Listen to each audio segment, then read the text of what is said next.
do it again? Yeah. This meeting of Chicago Metropolitan Agency for Planning will now come to order. We are now live for the first time to our constituents in the metropolitan area and beyond. Remind the board members that what you say will be now recognized instantly, besides the record. And save for posterity. For the board members on the phone and in person, as well as today's attendees, please be advised that the meeting is being live. There's an 8-second delay. Board members, please unmute your mics if they are muted right now, so we are picking up your voices. So yeah, red means muted, so you need to go green to be picked up for the purpose of the meeting and the live stream. Even if you're not speaking. It's up to you. We want to hear you. We want to hear what you're whispering. At the chairman. Ladies and again, welcome to the Chicago Metropolitan Agency for Planning. For those who are audience, I guess, out there, this is a agency created almost 15 years ago, a combination of the old NIPSI organization, Northeast Illinois Planning, and the Council of Mayors, which was the transportation side. So we're now under one agency for the last 15 years. We think we've done some great things. We have more great things to do. The board is comprised of 5 members from the city of Chicago, 5 from suburban Cook County, and then 5 of the collar counties, which is a basic composition of the board. We also have 2 at-large members who are appointed by the governor, and we also have an at-large member, a non-voting member representing the RTA. So with that, I will have the board members go around and introduce themselves as part of the quorum. I'm Pete Silvestri. I represent the Cook County. I'm on the Cook County Board of Commissioners. Marty Oberman, representing the city of Chicago. Leanne Redden with the RTA, representing the MPO Policy Committee. Al Larson, Mayor of Schaumburg, and representing Northwest Cook County. Carolyn Schofield, representing McHenry County. Rita Athis, representing the city of Chicago. Jerry Bennett, representing Southwest Cook County. Joe Zabo, Executive Director, CMAP. Elliot Hartstein, representing Lake County. Andrew Madigan, representing the city of Chicago. Mayor Rick Reinbold, Richton Park, representing South Suburban Cook. Justine Seidello, representing the governor's office. And on the phone? John Noak, representing Will County. Again, welcome everyone. First item for us is the minutes of the November meeting. I'll entertain a motion to accept the minutes. So moved. Second. Moved and seconded. Any questions? If not, all in favor signify by a vote of aye. Aye. Opposed, a vote of no, and the motion carries. First item on the agenda is the Executive Director's report. Joe? Thank you, Mr. Chairman. The update for the local technical assistance program is included in your packets. Also at your place and on the table by the door are save the date cards for our launch event. The kickoff of our On2 2050 plan will be held on Wednesday, October 10th, and that is the same date as our combined board meeting, MPO Policy Committee meeting. And so we'll have a very quick meeting to formally adopt the plan and then make our way over to the event in Millennium Park. It's my birthday too. And it's your birthday too? Well, Is that all, planned? Will there be cake? all part of the master plan. Yeah. So please hold the date, October 10th, and more information to come. Some other announcements, Mr. Chairman. One, just wanted to give you a very quick update on the certification review undertaken by FHWA and FTA. They were here in early December, and of course they'll be here sometime this summer to give a full formal briefing to the board. But indications and feedback from FHWA and FTA have been overall positive. They've been pleased with the progress that we've made on the outstanding issues that were in the last report, most notably securing a sustainable form of funding by implementing a due structure and our reform to the STP local program. In verbal response, they've indicated that, of course, we will still have some things to work on. In particular, they'll be monitoring implementation of the dues and ensuring that it's taken seriously, and monitoring the actual implementation and hard work that will go into the STPL local reform effort. And so we should see a draft report from the feds in early spring, and like I say, in June they should be here to do a more formal briefing to the board. Speaking of dues, as of this week, we've collected better than 60% of our dues. We're at about $540,000. The actual deadline on the first bill that went out was for the end of this month, the end of January. And so at your place, you'll find a list of the outstanding payees in each of your areas. And so any help that you can give in helping shake down any stragglers is much appreciated.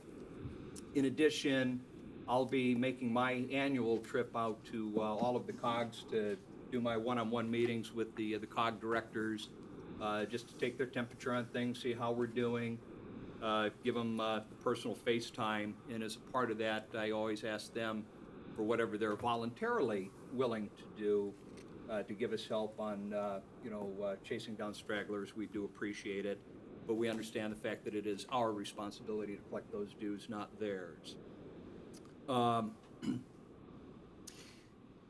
Also wanted to report that on December 19th, the Illinois General Assembly House Transportation Committee held a hearing on transportation funding and needs. And I was on one of the panels testifying alongside of Secretary Blankenhorn and Tollway Executive Director Greg Betelov. My testimony focused on the analysis that CMAP has done to date and the significant gap in transportation funding that we face under the current regimes, and the fact that current funding streams are insufficient to simply maintain the existing system, let alone provide for any expansion, and have offered CMAP's policy and analysis work and to the members of the Assembly, and looking forward to working forward side by side with them over the course of the year as they take a serious look at this challenge. Later panels at that testimony included the RTA, CTA, Metra, and other transportation stakeholders. And so we view this simply as the beginning of what is going to have to be an ongoing effort to educate the legislators and the public and other stakeholders on the topic. Corporate engagement. Wanted to report, as I think you're aware, I set out a goal to the team, our outreach team, that I wanted us to better than double the amount of outreach contacts that were made going back to when we adopted the 2040 plan. And we've already met and exceeded that target. The next piece to this, the next major goal, is implementing a robust corporate engagement strategy. And Jane Grover and her team have been working very diligently on this. Was very pleased with the initial briefing that I got from staff updating me on their work last week. And so I've asked them to give a briefing to you folks next month in February as to where we're at with our efforts, where we're going, and seek any additional input that you might have as we continue on our corporate engagement strategy. Also want to let you know that in mid-December I had a chance to do a meet and greet with the new CEO of the Chicago Community Trust, Dr. Gale, and thought it was a great one-hour conversation on CMAP's work, and strong acknowledgement from her on the importance of our work, particularly our non-transportation work where we lack the regular sources of funding, and she did indicate continued support from the trust. So it was a great initial sit down on what will continue to be an important relationship. And Mr. Chairman, that is my report. Any questions of our Executive Director on his report? The Chair would recognize members who have joined us. Frank Beal, representing the City of Chicago. Has there been anybody else on the phone that's joined us? Yeah. Yes, Mayor Bennett, it's Matt Walsh. Oh, welcome, Matt. Representing, again, City, representing West Central. Welcome. Correct. Ladies and gentlemen, next item on the agenda is our annual report, financial report, be given today by Jim Zavio from Sikich. And welcome, Jim.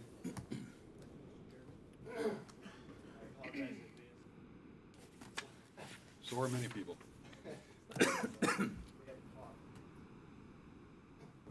Thanks, Angela. Want to thank you again for inviting me here to present the annual financial report for the agency for the fiscal years ended June 30th, 2017 and 2016.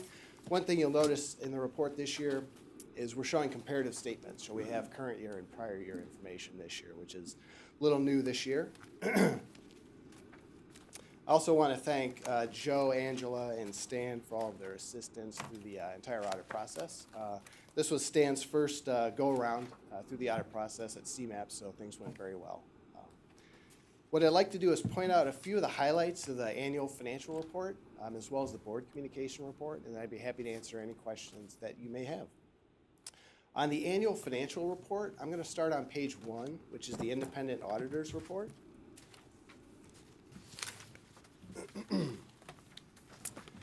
The independent auditor's report, as well as the 2 opinions that we provide for the single audit, which are located on pages 44 through 47, are the only things that we are responsible for in the annual financial report. Management's responsible for the rest of this report. And those responsibilities are listed out here on page 1, both for management and for the auditor. If you turn to page 2, up at the very top is the opinion paragraph. And again, this year we issued an unmodified opinion, which is the highest level of assurance that we can provide to the agency. Turning over a couple more pages to MD&A page 1. Management discussion and analysis. This is prepared by Stan. Provides a great overview of the agency's financial position as well as changes in the financial position. It'll also point out any significant changes that may have occurred throughout the year and the reasons for those changes. And it also has some 3-year comparative data that you can't find elsewhere in the report. So I tell you every year, if you only want to read one thing in the annual financial report, read the MD&A because it provides a good overview of the agency's finances. Turning to page 4, actual page 4, not MD&A page 4, is the statement of net position or your balance sheet. The only thing I want to point out here, as I said previously, we show now comparative statements, which I think is an improvement, provides a little more value, I think, for the reader. So we show 2017 and 2016. The one thing I'll point out, under long-term liabilities, you'll see your net pension liability for IMRF as well as CSRS. That liability continues to decrease, so it's decreased the past couple of years. And that's reflected in the net position. Down at the bottom, the unrestricted deficit, you'll see that decrease. That's due large part to the decrease in the net pension liability. Turning to page 5 is the statement of revenues, expenses, and changes in net position or your income statement. A couple things I'll point out here. You'll see contributions increased quite a bit from 2016 to 2017. Those are the contributions from the counties, municipalities, RTA, and the Illinois Tollway Authority in the current year. And then right below that, miscellaneous income increased a little bit, mainly due to some insurance settlements that occurred throughout the year. And then down below, about 3/4 of the way down the page, the change in net position this year was about almost $1.2 million. And on page 6 is the final statement. That's the statement of cash flows. And this shows cash inflows and outflows by activity. And you'll see up at the top, cash flows from operating activities was a positive $964,000. Right below that, the cash flows from capital and related financing. You did acquire some capital assets this year, so there was a net outflow of about $186,000. And then about halfway down the page, the total net increase in cash and cash equivalents this year was about $784,000. Turning to page 31, this is the required supplementary information. I point this out each year. This provides some additional information on your participation in the Illinois Municipal Retirement Fund, as well as the state employee retirement system. So on page 31 shows the schedule of employer contributions for IMRF. And you'll see you're contributing exactly what you should be contributing.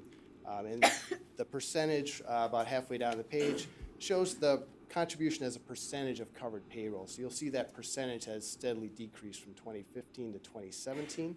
And then for these next few schedules that I show, we have 3 years of information, but we're ultimately going to build out to 10 years of information. So you'll have some good trend data on your retirement plans. And then page 32 shows the same information for the state employee retirement system. You'll see you're contributing what you should be. But the contribution percentage as a percentage, or contributions as a percentage of covered payroll is a little bit higher than IMRF. It's been about between 42 and 45%. On page 34 shows a little more detail on that net pension liability that I mentioned previously. you'll see up at the top, the first part, the total pension liability, is the liability that the actuary determines you owe for all of the benefits, both for mainly for active employees right now. Retired employees usually buy an annuity and pull that out of the plan. So that's your liability, mainly for active employees and some inactive employees that haven't retired. So that's the total pension liability.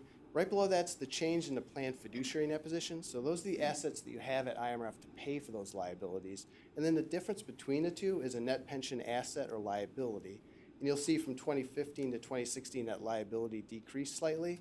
And then right below that, the funded percentage increased slightly. So you're well funded at about 96.5%. And then page 35 shows some similar information for your participation in the state employee retirement system. Format's a little different because this is considered a cost-sharing plan versus an agent multiple employer plan like IMRF. So information is a little bit different. Two things to look at here on page 35. The very first percentage is your proportionate share of the net pension liability. And you'll see that steadily decrease from 2014 to 2016. So that means your percentage of that net pension liability is going down, so your liability is going down. And then the last percentage on this page shows the funded ratio, so the plan fiduciary net position divided by the total pension liability. The bad news there is it did decrease from about 35% funded to about 31% funded. So your percentage of the pie went down, but the pie itself got kind of bigger. So it didn't cause as big of a decrease in that net pension liability as you would otherwise think. A few other schedules I'll just point out real quickly. On page 36 shows some budget versus actual information. And then on the very next page, so some more detail by grant, so your grant activity by individual grant for the year. And then page 41 shows a schedule of the active grants in fiscal year 2017. That's on page 41 and 42. And then on page 44, as I mentioned previously, page 44, 45, 46, and 47 are the independent auditor's report related to the single audit. You're required to have a single audit if you expend more than $750,000 of federal funds. And there's a summary page that probably is a little easier to read for the layman, and we'll go over that as opposed to looking at these opinions in detail. And then on page 48 is the schedule of expenditures of federal awards. So this is the schedule of all of the federal awards that you expended for the year.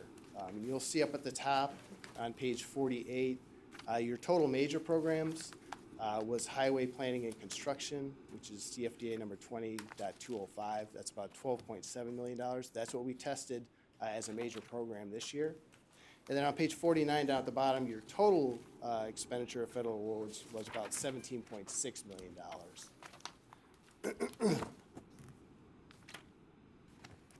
And then turning to page 51, final thing I'll point out in the annual financial report. This is the summary that I mentioned, summary of auditors' results.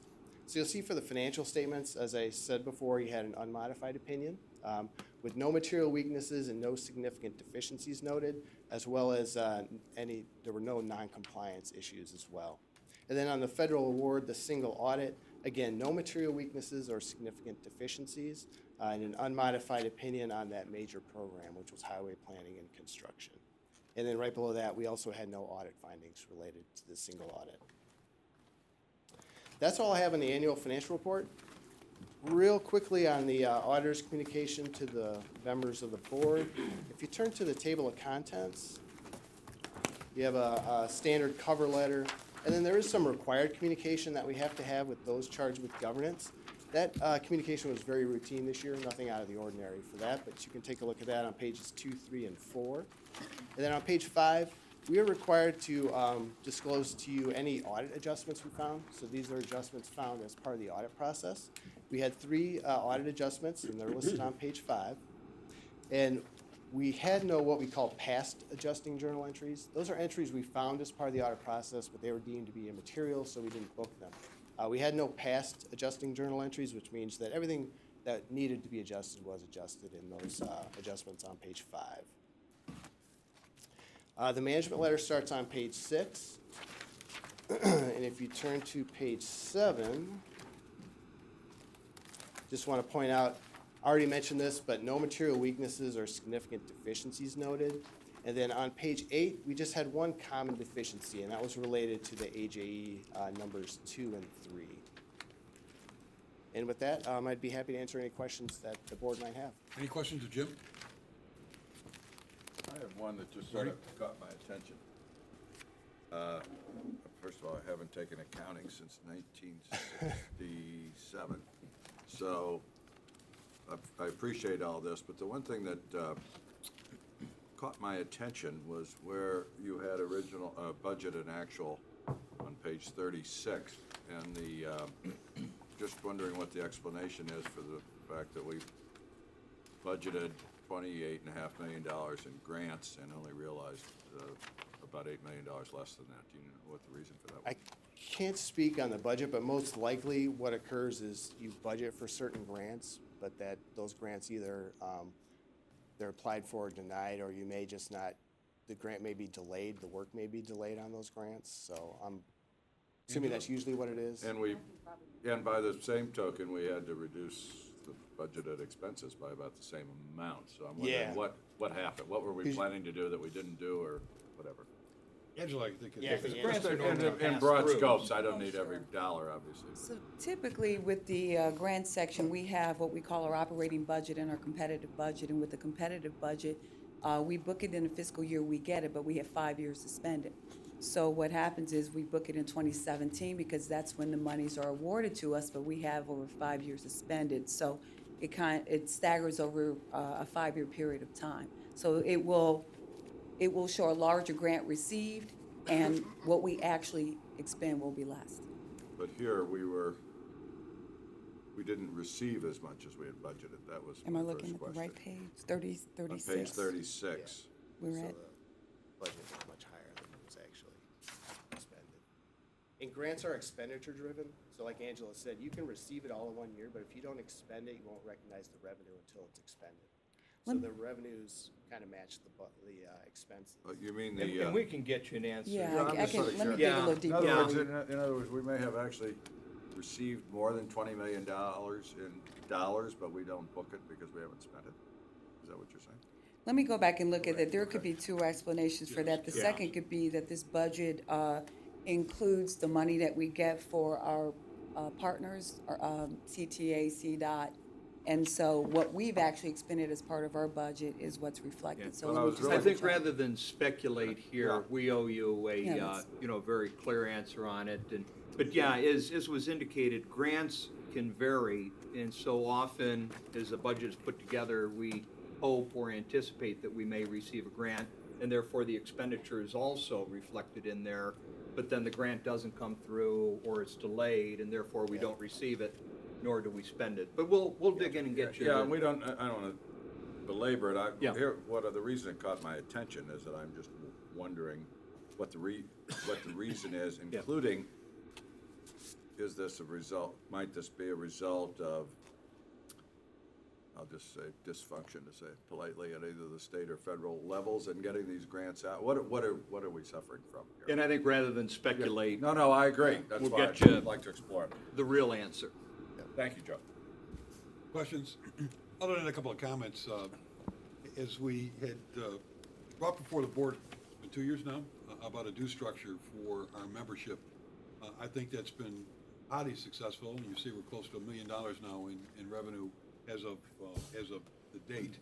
And I say that in general because we have been downstate on multiple occasions to try to get funding for this agency. This agency is basically funded through the Illinois Department of Transportation under a transportation grant to the agency. We've never had direct funding for the operation of CMAP from day one. And I think our pledge to the members of the General Assembly is that we would try internally within our region to get a greater commitment by our members, and we have. Almost now $1 million has been contributed by the counties and cities and villages, 284 over the last, and it's been very successful. I guess my point here is that going back again downstate, and whether we hear it under our federal and state legislative report, that again, we seek the cooperation of the members of the General Assembly who created this agency 15 years ago by a state statute, And we have operated all these years really on not other than the transportation money, which we received before through the Council of Mayors, but to operate an entire planning agency, the CMAP agency, without the direct assistance of the General Assembly, which they were supposed to do 15 years ago when we formed this agency. So I think we're doing our part. That's my point. I think our staff over the years, from seeing this organization from day one, pledging, we were thrown together, two agencies thrown together, and you're on your own. The remarkable success we've had from an accountability, transparency standpoint, Angela and staff, for bringing us to the point we are today.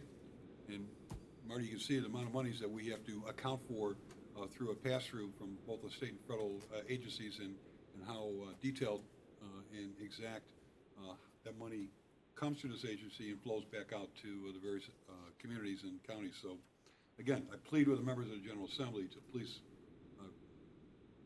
your part of the bargain was to help fund this agency, and we again will seek that again this year in trying to get a permanent revenue source from the state for this agency, besides the transportation aspect of what's going on in the past. So, again, I thank our auditors for your report. Members have a pretty detailed snapshot of what this agency does on an annual basis, so thank you. I guess, Jerry, the only ameliorating observation on what you said, which is certainly correct, is at least we haven't been singled out by the General Assembly for being shortchanged. You're right, Marty. Every dime in this agency has been squeezed, and at times over the past, as you know, we've been squeezed even by Springfield with the monies that were due us. But again, those are past things. And so is everybody else. Those are past things, and like I said, we're trying to do our part of what we pledged, and it's trying to raise a little bit more money, I should not, a lot. So I thank our members for their participation in those contributions. Any other questions? Jim, thank you. Yep, thank you for your time. We'll move on to item 6, Angela.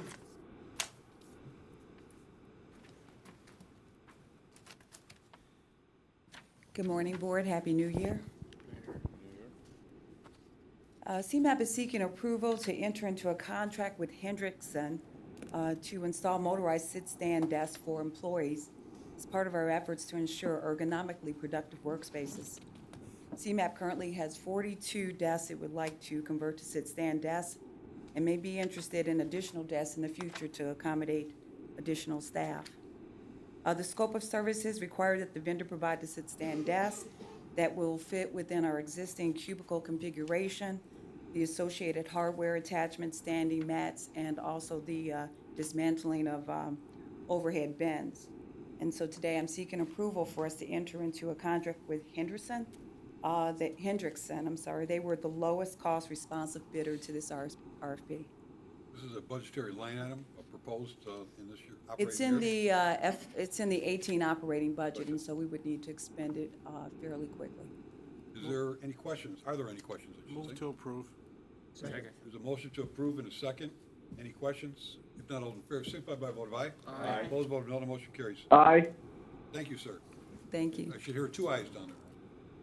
We must have lost them. That was an echo. Thank you, Angela. Under the committee reports, Rita, I'm Chair of Programming. This morning, the program committee met and had a great start to the year 2018 by hearing a number of presentations from staff. The first was on the legislative framework and agenda by Gordon, and we will discuss that later in today's meeting. We then heard on the new direction in transportation planning. Staff updated the committee on changes to the region's surface transportation program. Again, we heard about this at the last board meeting in the new committee that's being formed. And you will notice with this and the next item, the 2018 highway safety targets, there seems to be a new emphasis on performance-based decision-making, which I think we all applauded at the programming committee. Then we heard a presentation on climate vulnerability assessment. CMAP is working with several communities, including Des Plaines, the Fox River Corridor Plan, Wilmington Downtown, Berwyn, and Richton Park, on how communities can work on instilling resilience in their plans to meet with climate protection, with climate change. Again, the committee was very pleased to see this, given what's happened all over the country. The fact that CMAP, working with the APA, is starting to help communities as much as you can prepare for some of these changes. I think it's something that as we look into the future, we're going to have to do on a very regular basis.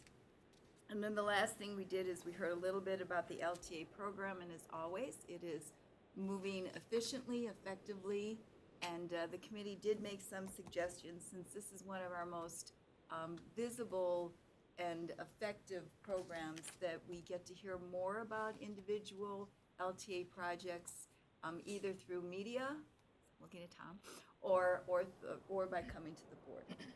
And that's my report, Mr. Chairman. Thank you, Rita. In the committee report, there's a recommendation of approval of the meeting schedule, the membership, and a delegation of the authority of that setup. And I'll entertain a motion that we accept that recommendation. So moved. Second. Moved and seconded. Any questions regarding that? If not, all in favor signify by a vote of aye. Aye.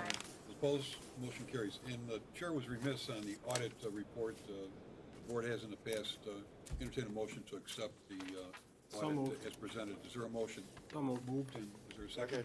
Moved and second. Any questions? If not, all those in favor signify by a vote of aye. Aye. Opposed, vote of no, the motion carries. Thank you. Under the Unified Work Program, Angela, again. Get you busy today. I see. Unified Work Program federal funding is available for transportation planning projects within the metropolitan area. For the CMAP area, it is anticipated that federal funding of approximately $17.9 million, and that with matching funds of approximately $4.5 million, will provide total project costs available for UWP projects of $22.4 million. FY19 funding reflects an increase of 4% or $904,000 of federal and local match as compared to the FY18 budget. It was 4 point what, I'm sorry? 4% or $904,000 is the increase over FY18. The proposed review and approval schedule was similar to prior years. Both the core and a call for projects was released on January 2nd. Core and competitive proposals are due on January 29th. The UWP committee will do presentation of proposals on February 14th. The committee will meet to adopt the 2019 program on March 14th. And then in April, we'll present to the Transportation Committee, May the Programming Committee, in June CMAP, MPO committee approval, and then the actual document will be released in June. And that concludes my presentation. A couple of questions on funding. I know everybody's been put on hold, which is, I'm sure, very frustrating for the various councils on their fiscal year targeting. How is that going to work out when you have a backup of some of these projects that have been put on hold going forward once we've come up with a plan? So the backup of the projects are on the competitive side, which is the 5-year spend program. So when we rank projects, the thought would be that we give some consideration. If one of our committee members is grossly behind on a project, we might consider not awarding them money for future projects until they can catch up. You wouldn't want to continue to award them projects and they're having difficulty completing the projects that they currently have. So that might be a consideration we have to factor in the ranking of those projects. Yeah, and again, in the presentation that Tom had made, I think, to the councils, there was going to have to be some adjustment period on what's been held now and what's new coming in going forward. Mm-hmm. So certainly the PLs throughout the region have a better grip on how they are going to go forward with new projects. You're talking about on the STPL Yes. program? Oh, okay. So there's going to be a couple-year phase-in, first off, on the changes in the funding allocations, and then over the course of this year. And Jesse's going to give a much more detailed report on this later in the agenda. I don't know, maybe it makes sense to just save it till there, but... You can, that's fine. Okay. The other point or question I want to make on the UWP program, I brought up last year about when we talk about funding for the principal COGS and their operating budgets. I would ask again that staff take a look at potentially increasing going forward. We saw a 4% increase in funding from both the Fed. So obviously, part of the changes in the STP local program, it is going to increase both the responsibilities and the workload that goes on the PLs. I mean, they're going to have to be much more actively engaged, and So we're not opposed to any kind of increase, you know, for those, the local PLs. The key will be making the case and getting it through the process approved by the Council of Mayors, where there's been some resistance in the past. And which surprises me because yeah. mayor is representing those same COGs, so I guess maybe I need to show up at that meeting. Yeah, but an important part of the reform effort is going to be actually increasing the responsibilities of those local PLs, so. Oh, fair enough, and I know when we formed this agency that the workload was, you know, beyond transportation of the COGs and their staff in trying to work, you know, with us in the planning aspect or planning side of this, and again, without direct state funding that also, Yeah.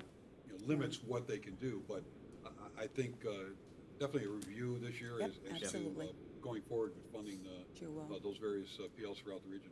Sure will. Thanks, Angela. Thank you. Under the 2018 highway safety targets, Todd?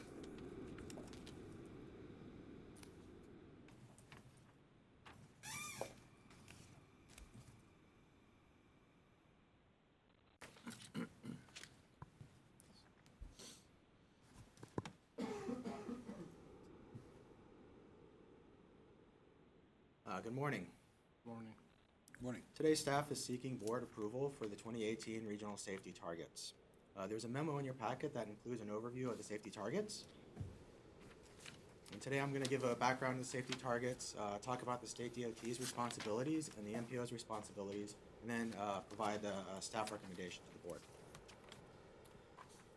The current transportation bill, the FAST Act, requires state DOTs and MPOs to set a series of transportation-related performance measures and also track how we're achieving those performance targets. The safety performance management rule is the first. Safety performance targets are the first targets in the series that state DOTs and MPOs are to set.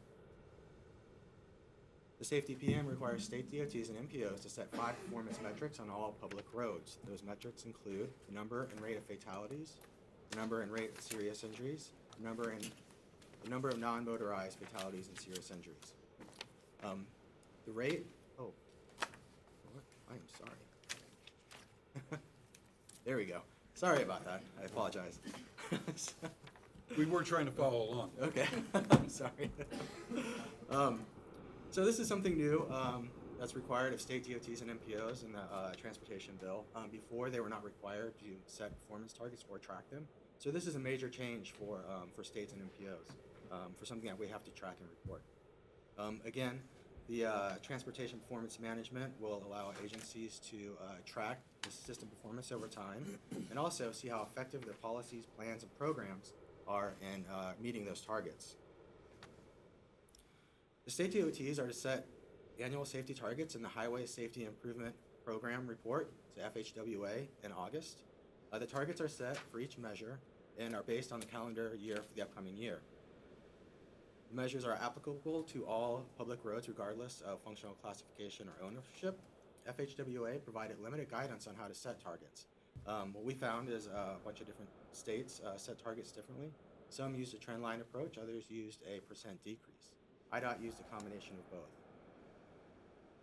There's also coordination among stakeholders when setting the targets. The MPO is required to set safety targets also. They can agree to support the statewide safety targets or set their own safety targets for the MPO region. The MPO has 180 days after the state DOT sets their targets in August. And again, they have to agree to support the state DOT targets or establish targets for the specific MPO planning area. They are also supposed to show progress of achieving those targets through the TIP and long-range plan. CMAP staff looked at 4 different options for setting regional safety targets. These targets options were presented to the Transportation Committee. The example on the screen is looking at the number of traffic fatalities. And the options included the CMAP share of IDOT's goals as one. Option 2 looked at an annual trend for the CMAP region. Option 3 tried to achieve a 5% annual decrease in the number of fatalities. And option 4 was based on two partners' goals, City of Chicago's safety goal, and also for the City of Chicago, their safety goals for the city, and for the rest of the region, state DOT goals. Options 2 and 3 actually show an increase in the 5-year rolling averages, while options 1 and 4 show a decrease in the 5-year rolling averages. Staff recommends that the CMAP Board and MPO Policy Committee support IDOT statewide targets. By supporting the statewide targets, the CMAP region is not agreeing to any specific decrease in the measures, but they are agreeing to integrate the goals into the planning process and program towards help meeting the state's targets. This will allow for the region to have a unified goal to strive for. It will also allow IDOT and CMAP to set targets and track it over time, and then see how effective our policies, plans, and programs are at achieving those targets. The next steps include, after discussion and approval by the CMAP Board and MPO Policy Committee, CMAP staff will inform IDOT, the CMAP region will support state DOT targets. These targets are to be set annually, so we'll return next year with another staff recommendation. Thank you. Other questions? Mr. Chairman, I just wanted to say that we reviewed this morning at Programming Committee and certainly concurred that the state and the MPO's targets should be the same, and applauded them for going in that direction and not creating any confusion between the targets. Other questions? If not, there is a motion before the board to approve the recommendation on the safety targets. Is there a motion? So moved. Moved and seconded. Any questions? If not, all in favor signify by a vote of aye. Aye. Opposed, vote of no. The motion carries. Todd, thank you. Thank you. Under item 10 on the regional strategic freight direction, Liz? There you go.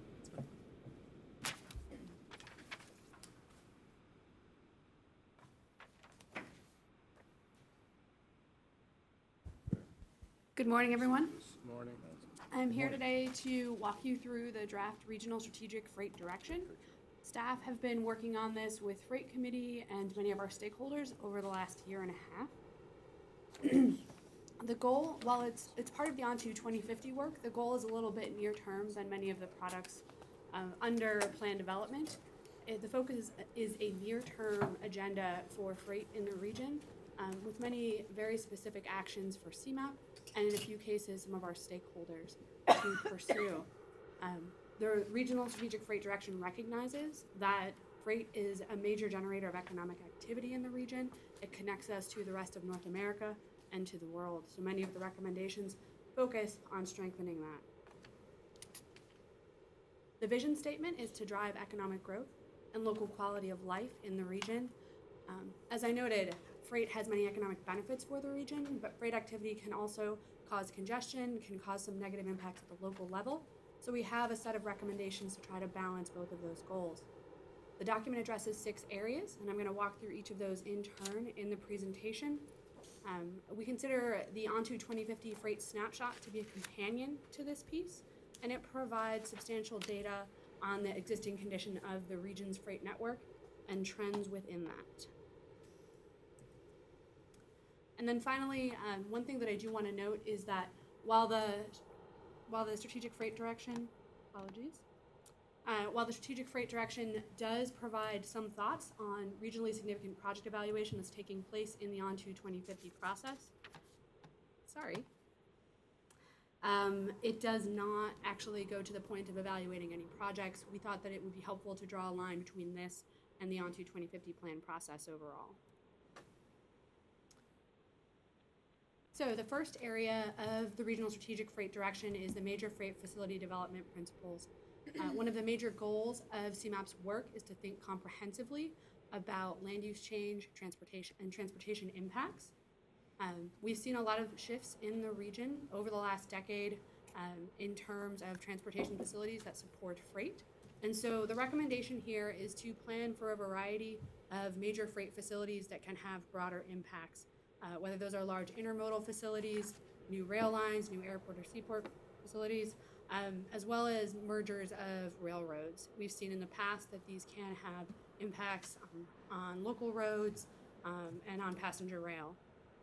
The recommendation is for CMAP to study any major new proposals, ideally in concert with local municipalities, but the RSFD recognizes that at the end of the day, municipalities make all of the major land use decisions in the region. There's a checklist of impacts to consider not just for these major proposals, but also for municipalities to consider as they're looking at smaller developments on their own.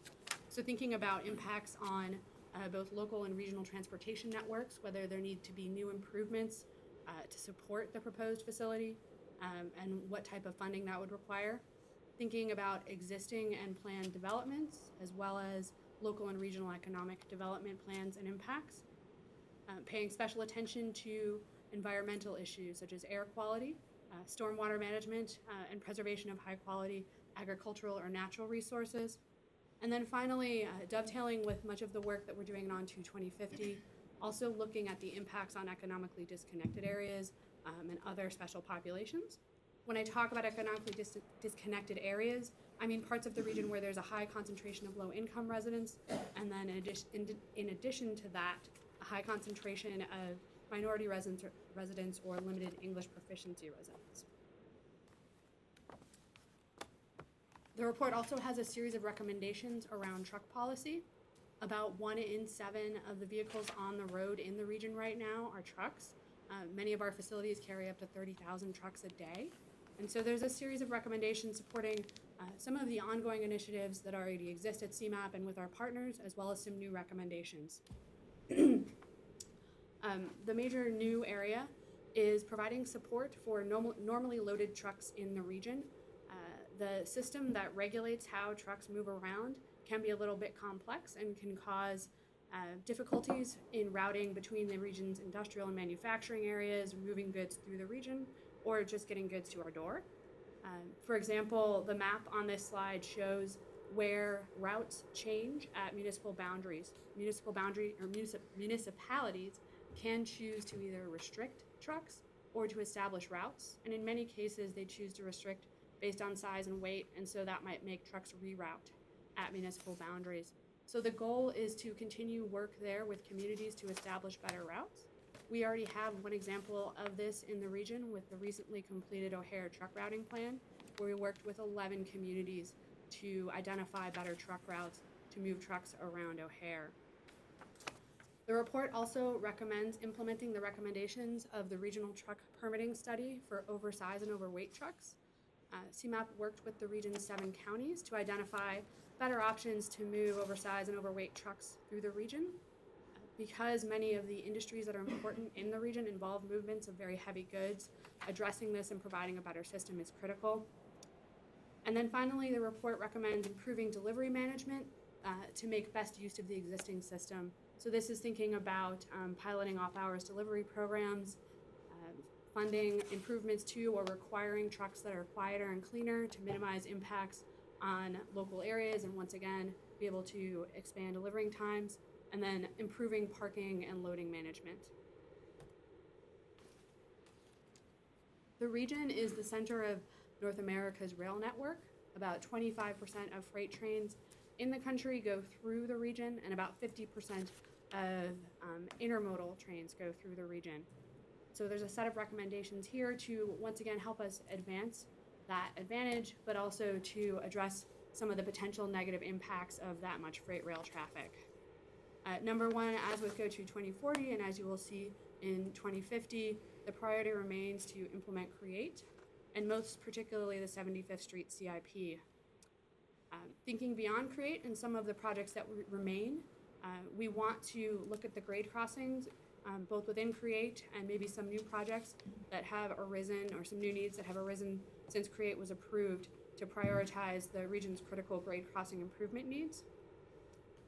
We think that the private rail operators can continue the success that they've already had in coordinating on operations to improve freight rail movement through the region. Communication and coordination is very important because in many cases, rail movements within the region might be managed by centers outside of the region. One point to note here is that to improve planning in the public sector and to better understand the benefits of public investments in the rail, we also continue to recommend that the private rail operators provide more data on where some of the bottlenecks are and how improving those bottlenecks has improved movement through the freight system overall. Similarly, for the next recommendation, Improving intercity passenger rail service. Data also remains a gap, understanding where, when Amtrak trains are delayed, what might be the true causes of those delays, and getting that data is a gap. Overall, the report recommends focusing improvements within our work on new track and intersection improvements that can smooth the movement of Amtrak service into and through the region. The report has a series of recommendations on how municipalities can support freight, either through infrastructure improvements or through land use change. Municipal decisions really do govern the success of freight in our region. And so we think that in order to truly support freight, municipalities need to plan across jurisdictions for a number of issues. The slide here bullets a few of them. Number one, improved truck routing. We're already seeing progress and some good examples here. Thinking about supporting local freight and manufacturing and economic development planning. Identifying industrial areas that are critical to preserve. This is particularly important because in many cases, freight and industrial areas are adjacent to major airport facilities, major highways, and they may have to compete with higher value land uses such as office and others. So identifying where it's most critical to preserve and support those areas is important. And then finally, freight can have negative impacts. So continuing to implement best practices to reduce the impacts on residential or other sensitive areas. And then finally, we've heard very strongly from stakeholders that freight development can have costs, and in some cases, freight-related development has not realized the economic benefits that were anticipated.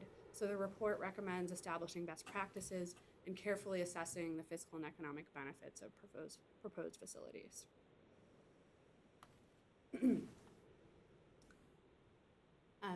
Historical development patterns in the region have led to a situation where those economically disconnected areas that I described earlier often overlap with areas of high freight activity, as seen on the map here. So we recommend pursuing very typical best practices in these areas and making sure that they are fully integrated into planning processes. So pursuing additional engagement in these areas with communities, evaluating the disparate impacts that these communities might have, and pursuing some innovative new tools such as health impact assessments, and considering mitigation activities above and beyond what's required. Within CMAP, we also want to look at some of our programming processes such as CMAC to understand whether or not there's potential to prioritize projects that reduce the impacts of freight traffic, such as looking at truck bottlenecks and where those are adjacent to EDAs, and understanding what types of improvements on those facilities can improve air quality or improve air quality in those areas. The last recommendation area is programming of freight funds. Right now in the region, when federal calls for funding such as Tiger go out, everyone often applies separately, and we find that there is often more success by designating a few critical projects for the region. So the recommendation here is for CMAP to work with stakeholders and establish a process to prioritize fewer projects for Tiger and for other funding calls. We recommend the same for IDOT.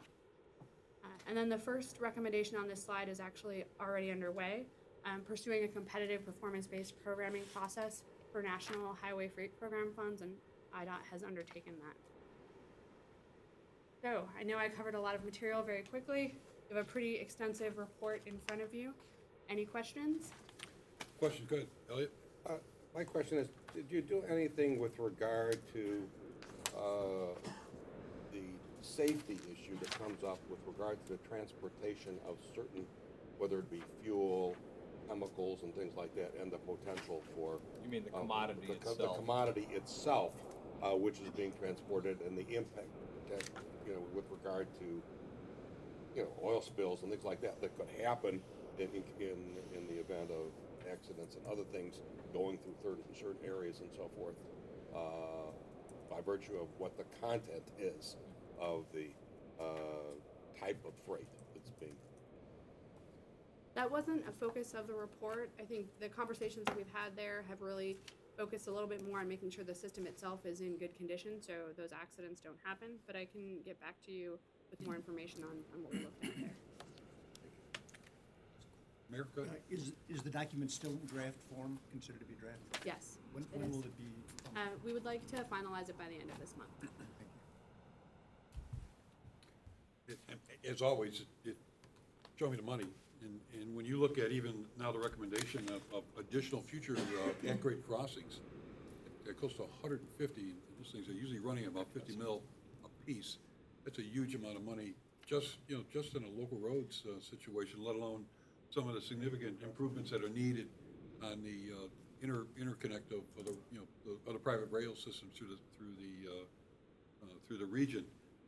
When I had the opportunity a few years back to speak before Congress on the representing our region because of a past successful create build, that lack of funding is still enormous, and whether or not the federal or even at the state of Illinois level, and even more importantly too, was pressing the issue with the private rails. They were supposed to be a partner in this, and those graphs charts show their contribution over a period of time, going downtrend, not upward. So we keep talking about revising the create groups and refocusing on significant, and I think this report at least does narrow it down to, again, priorities as to getting the best bang for your buck. That's the key. And I get that, but it's always because we are a large, diverse metropolitan region, who gets those first bucks. So even ranking that, within a region, I would think there's even an even further drill down as to the absolute most congested, because you're talking about eating up annually, 75% of your budget possibly on one project.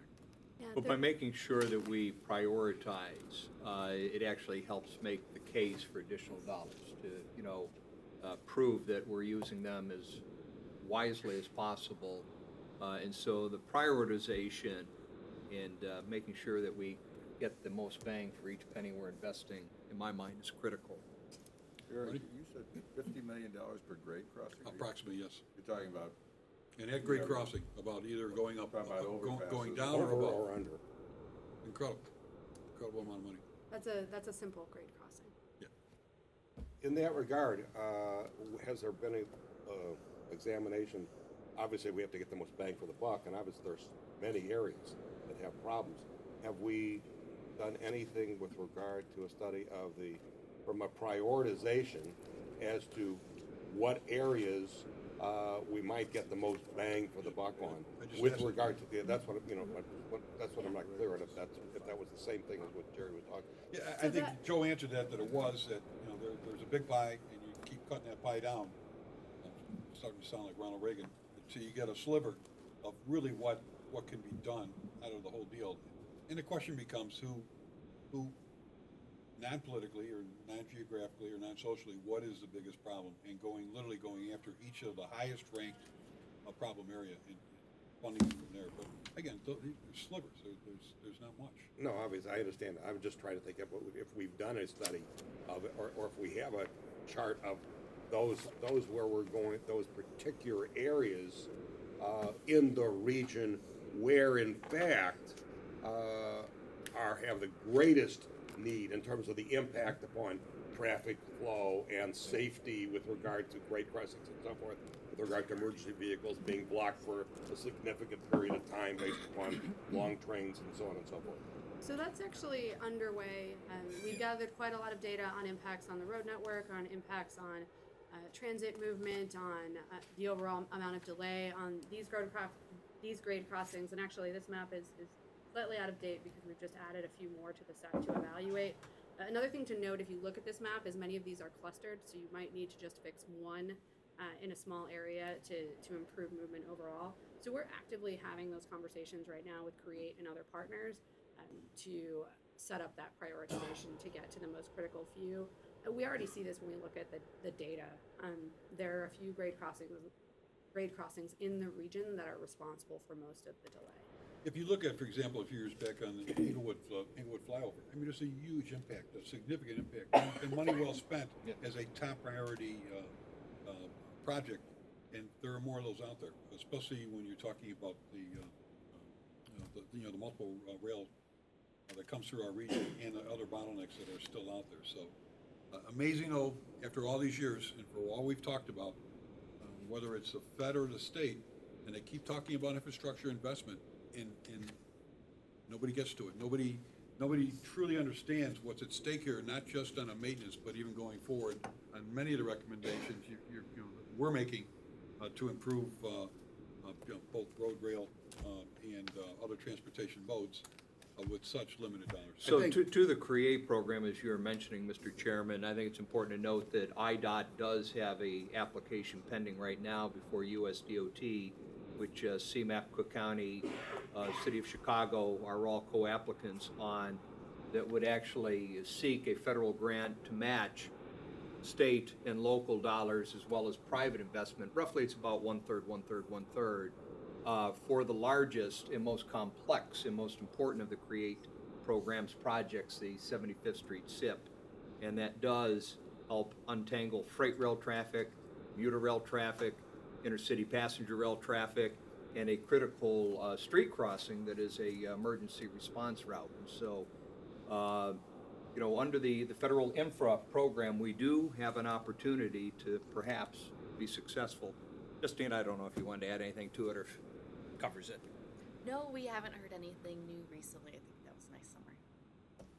I was just going to add also that with regard to, I think the comment was made earlier about the contribution from private industry is very, very significant. I know there was obviously this was a major point of contention with regard to the Canadian National, specifically in Aurora and in the Barrington area and so forth, in terms of what amount of money they were going to get to pay for some of these needed improvements as a result of the railroad. Yeah. So I think that's an important component. Yeah, but that share is embedded in federal law, and so that's part of the challenge. In the case of the EJ&E, I mean, it's specified as to the maximum that they are all. Yeah, yeah. In the case of the EJ&E, because it was an issue that was before the Surface Transportation Board to determine whether the consolidation, the two railroads should be allowed or not, it was one of the rare cases, in fact, the only case I've ever seen, to where they did require a higher match on the part of the private railroad on a couple of key crossings. If memory serves me right, I think it was 3 of them that were strategically picked out, but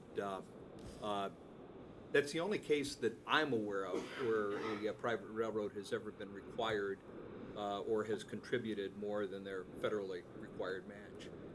Are there any standards with regard to federally, or that should be encouraged with regard to where there should be greater contribution from private industry in terms of how is that just in place in fed regs? Yep. Yeah, the match is, like I said, embedded in federal regulations. Frank? Well, it's not in the case of, say, the CREATE projects. You're talking about the grade crossings. Grade crossings. I'm sorry. That I was not clear on that. And you made reference to the lack of data from private railroads. In the case of the 75th Street application, you got 1/3 from we're asking for 1/3 from the federal government, 1/3 from state, local, county, city sources, metro sources, and 1/3 from the private railroads. And the problem is that the benefits accrue principally to the private railroads, and getting the data from the private railroads has been very, very difficult. And I think CMAP should do more than just allude to the problem. I think it ought to be more strident in its insistence that if we're going to be putting our reputation and our dollars into these projects, we need more data from the private railroads. Well, I think as you're aware, and I'm sure the rest of the board may not be aware, we not only met with STB staff, making that request, but we actually formally filed for greater data sharing, and that, filing was denied. Now, as a part of that, we were able to get the industry. I'm sorry? When was that? About a year ago. But as a part of that, we did get the industry to voluntarily agree to share greater data than they had in the past. And so we have more than we ever have had, and yet it still is not sufficient to do the kind of analysis that, normally that we do and that we're capable of doing in the other modes. Interesting enough, as we go forward, we talk about public-private partnerships. Well, we've literally had that with the rail from day one, and stepping up what's already existing into reinvestment on a public-private partnership. I think that should, as you indicated, and I think we've said it here for some time, that needs to be elevated. It needs to be brought to a conversation at both the state and the federal level as to whatever even future rules or regulations restricting or protecting, I should say, that's probably the better word, on the private sector of their commitment to, to maintain and or future improvements. I have a question with regard to, on this regulation issue, and setting, what a maximum that a railroad or whoever has to contribute.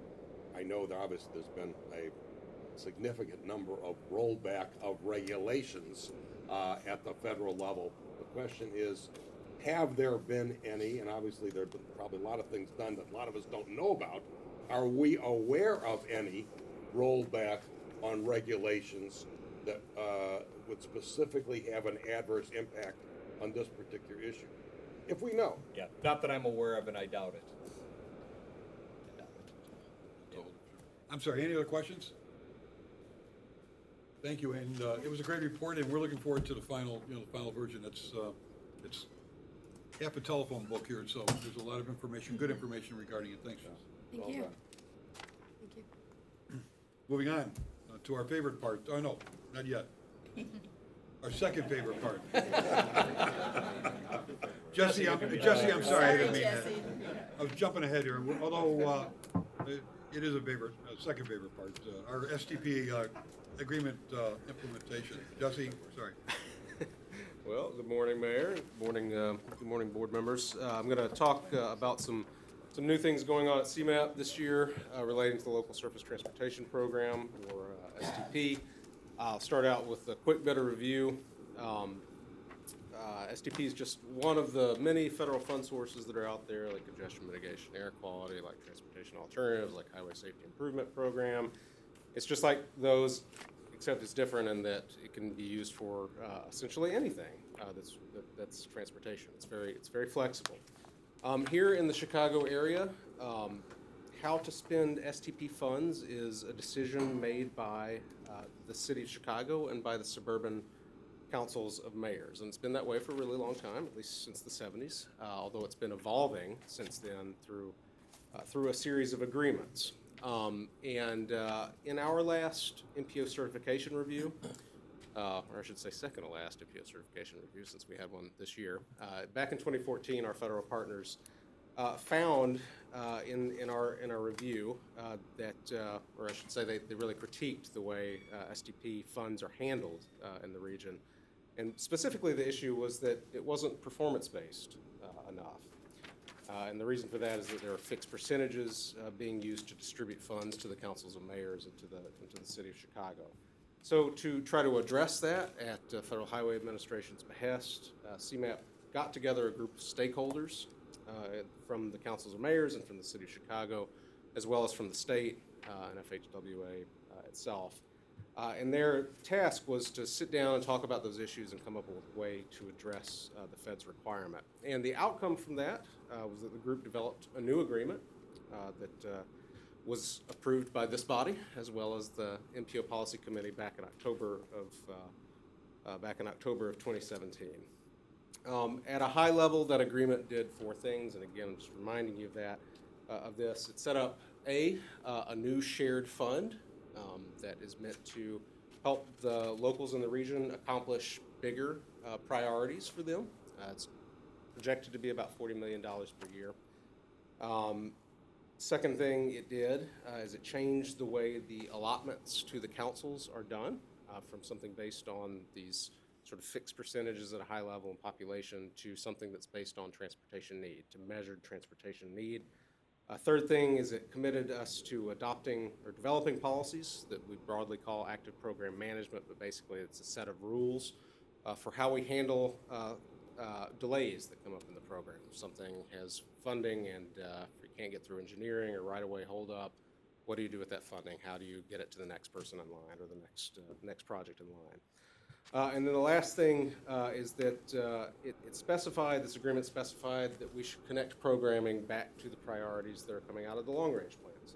priorities that are coming out of ON to 2050. Yeah, so those are the four big picture things that it does. We knew that we would not be able to hash out every detail that was required to be hashed out for this in the time that we had to get to that agreement. So the agreement handles that by setting out dates and deadlines for when certain things should happen. And what I want to do this morning is give you an update on some of that. So the first step in the agreement is to form a new committee to oversee parts of it. And that did happen in December. And so there's what we're currently calling the SDP Project Selection Committee that's composed of 3 members from the City of Chicago, 3 members from suburban councils and mayors, as well as 1 CMAP staffer, along with non-voting members from IDOT, from RTA, from Federal Highway Administration, as well as a member representing the counties. So this committee is going to be meeting for the time being about every month, I would say, until probably early fall at least. After that, might shift to a less frequent meeting schedule. The 2 big things that are on the docket for this committee have to do with active program management policies. Again, that's what we do when projects get delayed. How do we handle that? And kind of part of that is which project phases are eligible, what kinds of engineering are eligible, that sort of thing. And the other big thing is the shared fund itself. What kinds of projects should we be focusing on? What will the region's priorities, or how are we going to translate the region's priorities into the shared fund? What criteria are we going to use? Again, you know, this shared fund in particular, I think, is really going to be a transformative opportunity for the city and for the suburbs to do some bigger things that they're not able to do. So the active program management and figuring out the shared fund that's really this committee's responsibility is going to be an exciting work, some exciting work for them. Another thing connected to the SDP program is the data to gauge transportation need across the region. Remember that distribution of funding would be based on transportation need. It is kind of an odd thing, but even though historically about half of our SDP funds have been used for improving pavement condition, we actually do not have a central database of local pavement data condition in the region. And so we don't have a full picture of condition on the road system. So we need to change that. It's actually part of the agreement that CMAP will find a way to collect that data. And so I wanted to give you a heads up to the board that we will be doing a procurement very soon to get started on that. We expect to be hiring 1 or more engineering firms to collect pavement data on parts of the local system. Our current target is to bring a vendor recommendation to you in March. That's your March meeting. So I wanted to give you advance notice of that. Lastly, connected to the pavement data, one of the things that came up in our discussions with this smaller group that is redesigning SDP is the need to focus more on pavement preservation or pavement management. So in some communities, not much is really done to improve pavement condition other than resurfacing periodically. And maybe in some really bad cases, if there's funding available, actually reconstructing the road. But there's actually a whole engineering planning body of knowledge out there that suggests that you can do smaller treatments than resurfacing when the road is in good condition that actually extend the life of the pavement. And then over the longer term, you actually end up saving money over just letting it go for 10, 12 years and then resurfacing and doing that over and over again. So that whole idea is pavement preservation as part of a practice called pavement management. We would like to have interested communities really try to take that different approach. And so we're starting a pilot program here at CMAP to select a number of municipalities to participate in a program to develop pavement management plans that would help show municipalities the best treatment according to software, the best treatment for each road segment based on its condition and based on its history, do some budget scenario analysis to look at how much it would cost to get to certain condition levels, forecast what would happen if we only spend the amount of money that we have available to us right now, that sort of thing. The way we plan to do this is to solicit interest through a call for projects, or really a call for interest, I guess, starting toward the end of this month. And then once we have those applications in hand, we'll go through our committee process here at CMAP. And we are targeting bringing a list of participating communities to the board this summer in June.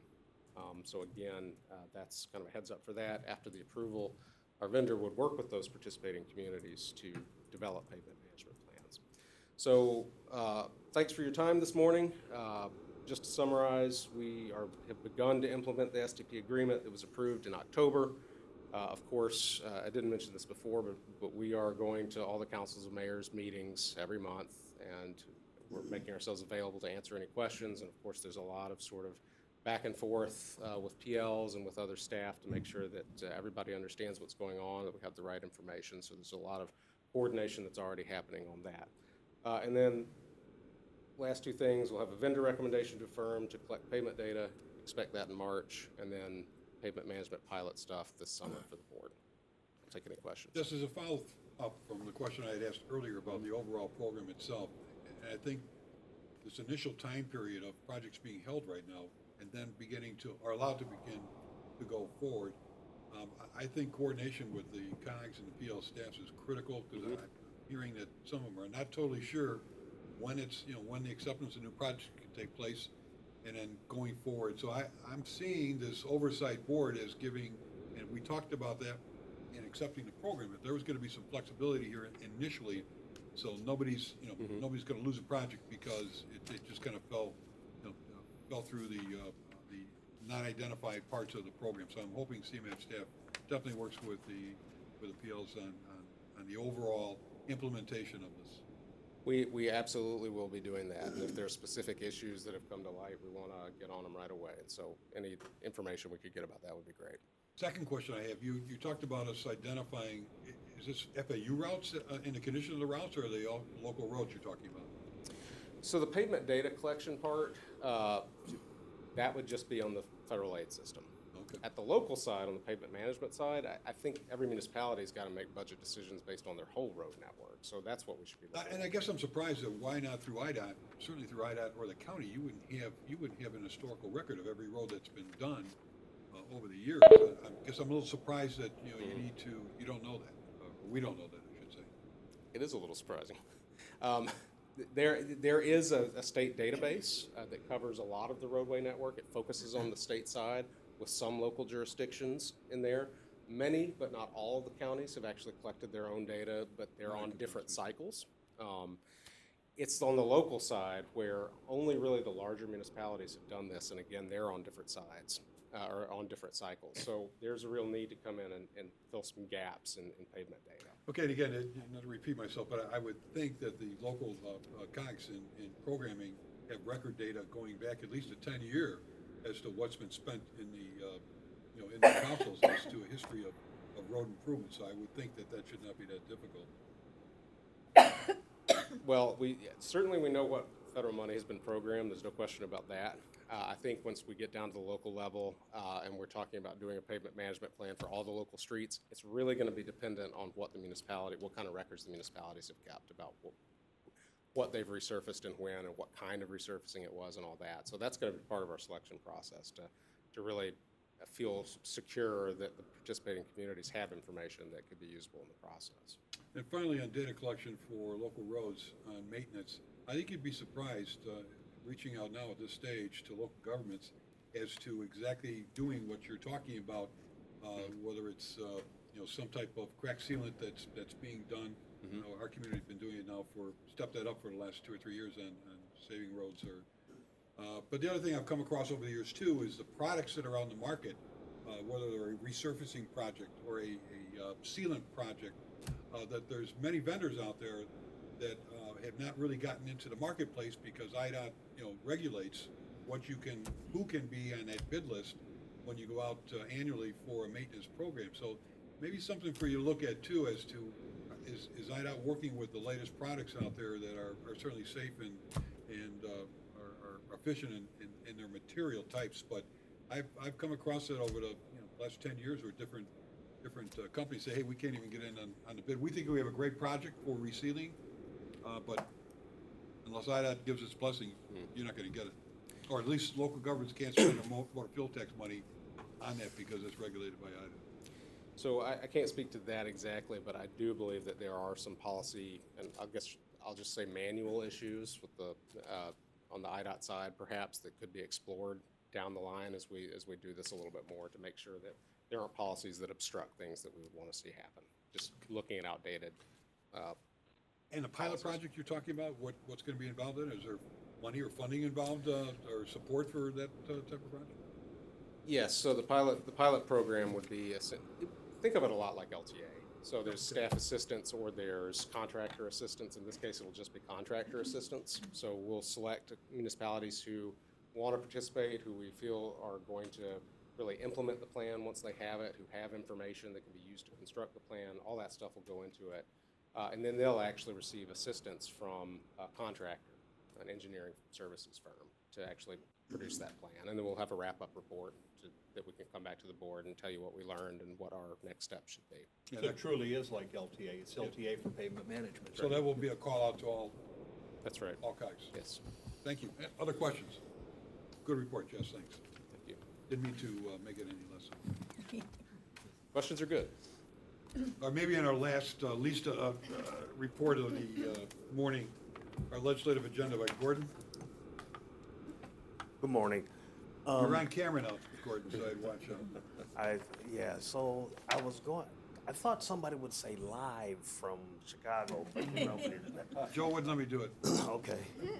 Anyway. We'll do an opening skit next time. Right. This morning I'm bringing to you two items 12.1 and 12.2, which are the state and federal agenda and principles documents. They're both in draft form, and I'm bringing them to you today for discussion and comment. Also, just to give you a heads up, we brought this to programming this morning. There's one comment that I would like to share with you at the end of my description of some of the changes that happened in the documents. And again, we use both these documents similarly. We use it to inform the electeds at both the state and federal level about the principles and policies and board positions that CMAP has taken. This is a reflection of Go to 2040. We anticipate there will be changes that will reflect onto 2050 when that program or when that plan is adopted. But what you will see on the state side of this document is the merger of both the principles and the agenda. If you recall, in the past, there were two separate documents that we provided for you, and they were used a little bit differently. We combined them this year so that they more closely align with the federal agenda that has been ongoing for a couple of years. Some of the key changes or noteworthy changes, the principles document, the state agenda includes language now that kind of cleans up the transition from the two documents to the one. And so there's language that was added that promotes language and design flow mainly. There's also some new language that details CMAP's function as an agency. We also updated information reflecting regarding the cost of maintaining the existing system. With all the work that's being done on to 2050 related to infrastructure, we felt it was imperative to include that language in the document. We also realigned some of the lockbox discussion, and that was, the headline last year at this time. And so that now is reflected and kind of captured within the document that better reflects its where it currently stands. There's also some new information regarding flooding through improved stormwater management and watershed planning. And that really kind of summarizes what took place or what are some of the changes on the state side. On the federal side of things, that was revised to show the current federal statutes that are in effect. And so we did some updating there. We added language regarding autonomous vehicles and other emerging technologies. We also added language regarding federal VMT guidance, which is kind of lacking. And we also added language related to urban flooding policies. And lastly, we added some language regarding the appropriate funding of the census We've learned that there's been some underfunding of it, and in advance of the next census, we think that that needs to be addressed. The comment that we heard this morning from a member of the programming committee, who I think represents housing, asked the question about including some of the principles for Onto 2050 into this document, either resilience or, she said equity, but the principle for Onto 2050 is inclusive growth. At the staff level, we had that discussion as we were developing these documents, and we thought that it was premature to include those elements, considering the board has not fully fleshed out all of the policy activities or elements that are going to inform Onto 2050. We do believe that the conversation that the board has moving forward would inform next year's agenda and principles documents. And so with that, I'd be happy to answer any questions. And if Rita, if I missed anything, you were there this morning. No, you said that just fine. I think there was a consensus on the programming committee that while those terms are in the 2050 plan, they are the terms that are being spoken about all the time currently. And so we don't want it to look like CMAP is not aware of the discussions on inclusiveness and resilience that are going on. And I think while that needs to be more detailed, I would think this board is very much behind having those terms be part of our federal agenda. Again, we don't want to look like there's this national conversation going on and we're not there yet. I think we're definitely there yet. I think if any agency in this country has driven that agenda, it's been us, 10 years ago. Leanne, somebody had a question? Yeah. I agree with that with regard to I think we're not going to be necessarily making specifics with regard to an agenda item, but in terms of our principles, clearly I think the concept of inclusive growth and the resilience needs to be part and should be set forth explicitly. That people should understand that is a principle that CMAP is behind. Jumping back to the agenda per se, and with specifically the state agenda, I think we need to be bolder and/or more specific in a couple arenas. Number one, I think we all recognize that we're behind the 8 ball with regard to what needs to be done with regard to our infrastructure. We all know it. I think we should be, and I know it's implicit, we want more transportation funding, but I think we should be specifically advocating, and it may not happen this year, but you got to start advocating for, and who knows what will happen because of an election year. Who's going to want to give who credit or whatever. But the fact remains, we need it, and what I'm talking about is a capital program. I think we should be advocating for a capital program for the state for roads and bridges and public transportation, and I think it's something that CMAP should be behind conceptually. Obviously, we're not going to specifically talk about what's going to go into it or exactly how it's called, the details of financing, but the concept of a capital program is something I think we should get out there, put it on the table, and start advocating. With regard to this financing issue, I know we've talked many times about the alternatives with regard to the motor fuel tax, and we started to have some discussions, and I actually attended one of the follow-up, and we have our specific committee that's talking about some of these issues. But in terms of replacing the motor fuel tax, I think maybe, and this is a little touchier, but I think maybe we should be encouraging more specificity in that, in terms of at least urging the study and evaluation of vehicle miles traveled or something more specific than just we need to replace or think about alternatives. This is an idea that's out there. There are other states that are using it. I think we should be talking about the fact that other states have pilots, are doing this, that possibly we should encourage study and evaluation, and maybe even a pilot program, but at least the study and evaluation of the vehicle miles traveled as an alternative. I think everybody recognizes we're going into electric cars, we're going into better fuel mileage and so forth, so obviously it's only going to get worse with regard to what we're getting out of that motor fuel tax. Obviously, we need to increase it in the short term, and there may be political resistance to that too in an election year. But those are my 2 points.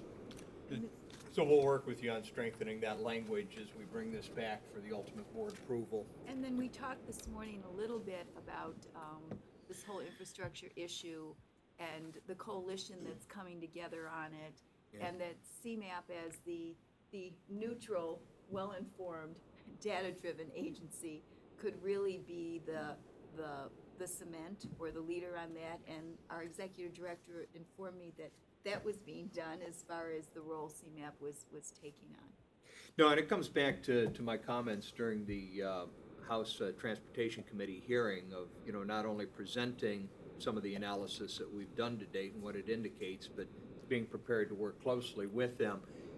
The one minor challenge, and I think we can get where you want to go, Elliot, is the fact that we are working with a broader coalition, and the goal is to make sure that everybody is singing together consistently off the same song sheet, and we're not 100% there yet. That the first sit-down was just in January. We have another one, in December. I have another, our next meeting scheduled. And so I don't want us locking in hard language prematurely until we're at a place where the entire coalition is comfortable and consistent. So that's why it's a little bit more. No, I understand, but that relates to the vehicle miles traveled type issue. I mean, as a form. Yeah. I mean, I don't necessarily think that there has to be a whole lot of discussion about the concept of the need for a capital program. I think So I most think everybody got to agree we need it, and advocating it and putting it on the table for the legislature and the governor to be thinking about, I think is important. Yeah, and I like I say, we'll work with you on that language, and I think we can get where you want to be. Ready? I know we will, because the board ultimately approves it. Good morning. You just mentioned quickly in passing reference to funding for the census. Can you elaborate a little bit on what's in the bill about the census? So it's our understanding, and I just got a brief report about it, so that, generally leading up to the census, the execution of the census, there's a lot of preliminary work that gets done. That work is being underfunded currently. And so we are concerned that we will not be, or the census will not be conducted in a way that is effective. And so we are suggesting that they fully fund those activities so that we get a true count when it's necessary. The thing that caught my attention, which probably caught yours too, were the reports in the press in recent days that there's some plan afoot, the Trump administration, to put questions about ethnicity or other countries of origin questions, which many of us think may be aimed at deterring getting an accurate count, and it would be particularly troublesome for a metropolitan area like Chicago to then be undercounted even further than we may have been in the past. I'm wondering if we're going to take any kind of a policy position on making sure the census is done right, if we should add some reference to making sure there are no deterrents to along those lines. I don't know if it'd be acceptable. Marty, that's an excellent point, and I've thought about it myself as to where we're going. I mean, that census is so critical. It should not be a political tool. It's so critical for funding for every small and large city across this country, whether it's monies coming from the state or based upon state allocations. It is so critical that it be done right, and if and it's not that we are necessarily the lead on this issue, but what I've found over the years is that when you don't say something, it gives encouragement to people to say, well, nobody cares. So we do care, and we therefore ought to make sure it's not left out of anything we talk about if it's I have no problem with that, and would recommend that staff maybe come up with some draft letter or some proclamation regarding it. We are a land planning and transportation agency, which the census is absolutely critical as to of how we go about our business, planning and funding a regional or a large metropolitan area. Jerry, are you suggesting, I hadn't thought about it in this context, because it's so timely, that maybe a separate missive from CMAP to the folks in Washington might be in order We can on do this? that. Would We that can be do that. reasonable? It doesn't have to be, obviously, we're not talking about politics here. We're just Yeah. talking about a proper count take place. Yeah, we can prepare a letter for the chairman's Chairman, I signature. think that'd be a Yep. great idea. Yep. Want a motion on it? Or we need a motion? You can do a motion, but we don't need one. We'll do it. I'll move. Second. Moved and seconded. Any comments or questions on that? On sending a letter to the feds regarding the census? If not, all those in favor signify by a vote of aye. Aye. Opposed, a vote of no. Motion carries. Thanks. And just Thank one you. more thing on the infrastructure. As we're making the case for it, obviously we do a really good job on the need, but we were talking about expanding that to include the economic development, which, you know, the state is in such bad shape on so many things to say the infrastructure is just not about need. It's also about positioning the state. Much of as what it we've goes been forward. talking about is about telling the story differently, that it really has to be about impacts and outcomes rather than we're just short of money. You know, to the average citizen, what does it mean to me? And that's the context that we're going to have to tell this story. Yeah. I'd echo the same comments on the infrastructure and the need to, at the state level, make sure we're focusing on that. But one specific thing, it looks like historically there's been a lot of discussion in the agenda at the state level on the 55-45. That seems to have kind of gone, faded away. Is that on purpose? So when we talk about, call that IDOT, like mine. But yeah, we have not moved away from that. We haven't Okay. called out. And, because I think you can argue the needs-based actually That's right. probably tips it even greater, a greater split. But yeah, just that sentiment that, you know, we are the economic hub, the economic region for the state of Illinois, and, you know. Yeah, that term was kind of politically a Yeah, no, I'm using it as shorthand, I know, but I just want to make sure that we're not losing that kind of underlying theme and attention to it. Absolutely. Gordon, this is a great report, great package. Members, please, this is a great principles package. I don't think we've done this before, maybe we have, Yes. but it's got a lot of good information in it. And as we drill down and get to the actual agenda, that'll be coming forward. Correct. It'll be coming to you for approval next Yeah, month. so we'll work with you on revisions between now and next month's meeting. So hopefully we're in a position to approve a final document next month. Gordon, thank you. I will Yes? just one last Sure. thing. Just give you a heads up. The next month you will see reports from us indicating some of the bills that we're going to be sending your way for your consideration. So be prepared. Very good. Thank you. Thank you. The meeting is open to the public. Any comments or questions somebody may have?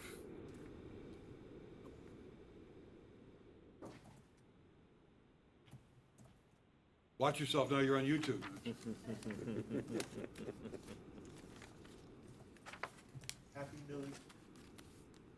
Happy New Year to you. Likewise, My concern is especially like when was talking about the resurfacing part. I bet some of you need to check out with the other communities. Sometimes there are some sidewalks. It's always an issue, especially when the sidewalks is not completely surfaced or straight down, especially for those when disabled people in wheelchairs have to use the sidewalks and they'll say, hey, some of them is like slanted. What can they do about that to make sure to make all the sidewalks all smooth out so it won't be especially slanted, or like for example when I have to turn the wheelchair and then I see here comes that little part coming up the curb part, so we need to make sure how to get it all slanted and then smooth it out too, especially because that's always a hardest issue. Like when I was living in Elmwood Park, because some of the sidewalks had to be. Mayor's left, so you can say that. Yeah, because, and also in other communities too, to make sure, concerned about that too. So I think all the other communities to make sure to check on every sidewalks to see if it's all slanted, that they need to do something about it to get them all smoothed out, because that's going to be the hardest issue for 2018 to get every one of them. Because in the disability community, they're going to be saying, uh-oh, it's not smooth out. And that person was right, because we need to work on everywhere in the suburbs and in the city too, to make sure that every count of it is well secured of it, because this time now, it's long overdue. It's a good point. And hopefully mayors in their communities keep track of their improvements, such as also the sidewalks too. Thanks. Thank you. The board has to go into an executive session to discuss our annual review of the executive director's performance. When the board comes out of that exec session, we will adjourn the meeting